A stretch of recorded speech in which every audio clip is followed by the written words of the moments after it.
क्या आपने केरला स्टोरी देख ली? अगर नहीं देखी है तो जाकर देखो, कुछ सीखने को मिलेगा। चलो आओ तो एक भोपाल की रियल द केरला स्टोरी बताता हूँ। आमरीन आफरीन और उनका साथी चंदन अब्बास नगर में रहते थे। सोशल मीडिया पर वो ऐसी लड़कियों से कांटेक्ट करते थे जो थोड़ी गरीब और लोअर क्लास की होती थी, जिनको वो आसानी से दबा सके और मेड का काम अगर कोई कर सके। जब ऐसी लड़कियों से उनका कांटेक्ट होता था तो उनको अच्छे पैसे भी देती थी, जिसकी लालच में वह आकर फंस जाती। फिर उन लड़कियों को घर पर बुलाती, एक दो दिन अच्छे से काम कराया, फिर बोलती थी कि यार मेरा ऑफिस है, वहाँ पर थोड़ी साफ सफाई होनी है, चल लोगी क्या? और वहाँ पर इन लड़कियों को ले जाती थी। वहाँ पर उनकी ड्रेस पर चाय या कॉफी गिरा देती थी। फिर बोलती थी तुम्हारे कपड़े तो गंदे हो गए, चलो इनको चेंज कर लो। अब इन्होंने कपड़े तो वहाँ पर पहले से ही रखे हुए थे, वन पीस, शॉर्ट्स, छोटे छोटे कपड़े जो नॉर्मली मॉडर्न लड़कियां पहनती, और कपड़े उनको पहना देती। फिर बोलती थी तुम बड़ी प्यारी लग रही हो, पहन लो, बहुत अच्छी लग रही हो, तुम्हारी फोटो खींच लें इस ड्रेस में। उन्हें भी अच्छे लग गए। उन लड़कियों के साथ ये इतनी फ्रेंडली हो गई थी कि वो इनकी चालबाजी समझ ही नहीं पाई। उन्होंने इतना दिमाग ही नहीं लगाया। अब वो इनकी फोटोज भी खींच लेती और वीडियोज भी बना लेती। अब धीरे धीरे अमरीन और आफरीन कहती है कि रात में एक पार्टी है, चंदन के साथ चले जाओ, वहाँ पर बहुत बड़े बड़े लोग आए, तुम्हें भी बहुत मजा आएगा। लड़कियों को मोटिवेट करके, इनको बड़े बड़े सपने दिखाकर कि तुम्हें एक्टिंग में काम मिल जाएगा, इस तरह से बातें करके उन लड़कियों को चंदन के साथ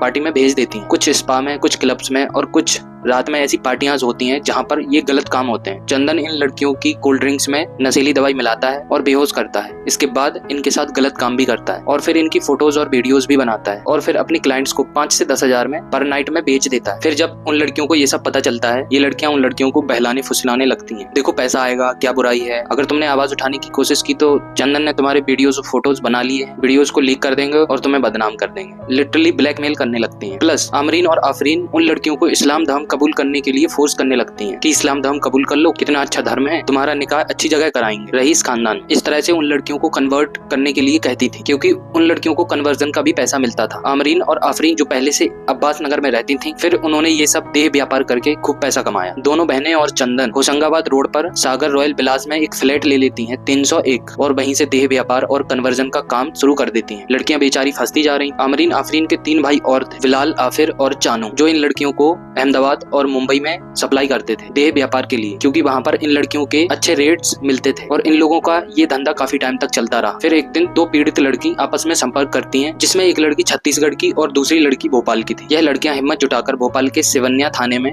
रिपोर्ट दर्ज कराती हैं और सारी बातें पुलिस को बताती हैं। पुलिस एक्शन में आती है। अमरीन और आफरीन और उसके भाई चंदन को गिरफ्तार कर लेती है कि ये सच में गुनहगार हैं या नहीं। पुलिस इनके फोन्स को चेक करती है, डाटा निकालती है। तब पुलिस को पता चलता है इनके व्हाट्सएप, टेलीग्राम, इंस्टाग्राम पर बहुत सारे ऐसे ग्रुप्स हैं जिनसे वो जुड़ी हैं, जिनमें देह व्यापार, कस्टमर, रेट्स का डाटा उनको मिलता है। फिर इनका लड़कियों का सप्लाई करने का काला चिट्ठा सामने आ जाता है। पुलिस अमरीन और आफरीन और चंदन को गिरफ्तार कर लेती है और इनके 3 साथी और आसिर, बिलाल और चानू, जो अहमदाबाद और मुंबई से सक्रिय थे, उनकी तलाश अभी भी जारी है।